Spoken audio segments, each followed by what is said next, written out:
I think I figured out why my grandmother became a cult leader. And it has to do with this Mormon polygamist that started Las Vegas. Let me explain. So as you know, my grandmother is a cult leader. She created this whole story about how Satan worshippers were chasing us, that my brother and I had our bones broken and needles put into our eyes. But the common thread through this entire story was that she was our savior.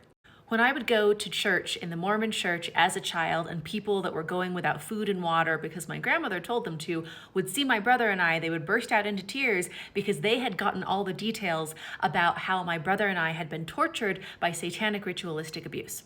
But after they cried their tears at us, they turned to my grandmother. Oh, the way you've sacrificed for those children. Oh, all the things that you've done to protect them. Oh, the way that you've dedicated your life to keeping them away from the Satan worshipers. So generous, so kind. Jima got a stream of praise from everyone around her because of the story that she'd made up.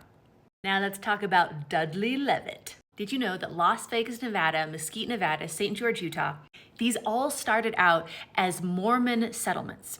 And the leader that started them was Dudley Levitt and his 5 wives. Remember, being Mormon back in this day means that men were polygamist and women were not consulted on the decision. Now, Dudley Levitt, you can go ahead and look him up, is a legend of the Wild West. He was known to be such a sharp pew-pewer that when horse thieves came into town, he went pew, and the weapon just burst out of that person's hand from really far away because he was so good at the pew-pewing. He would be ambushed by himself out in the wilderness and suddenly disarm all of these people and come back to the town, and everyone's like, Dudley Levitt, you're the best. The first phone numbers in Las Vegas started with a DL because of Dudley Levitt. Now, he's not just the leader in all of these towns. Like, he is a legend. In Mormon culture, you don't get more privilege than the Mormon prophet. But Brigham Young, who was the prophet of the Mormon church at the time, was said to be outshone. Dudley Levitt was outshining him because the people loved him so much.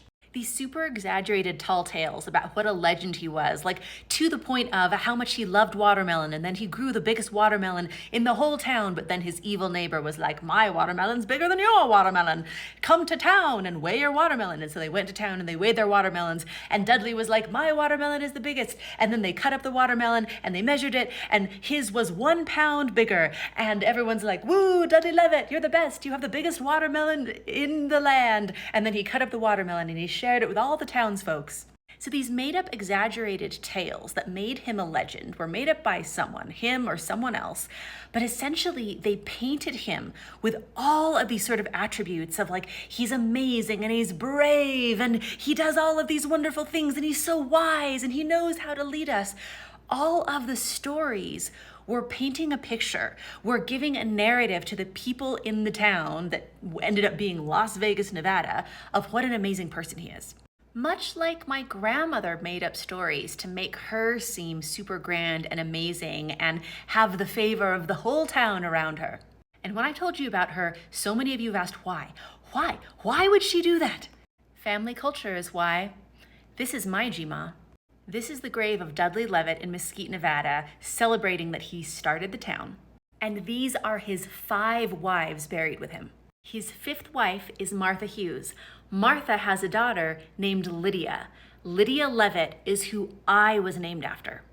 This is my Jima, and her Jima was Lydia Levitt, Dudley Levitt's daughter. When Dudley Levitt started Las Vegas, Nevada, he was also creating a family culture of, if you want the town to love you, make up a good story.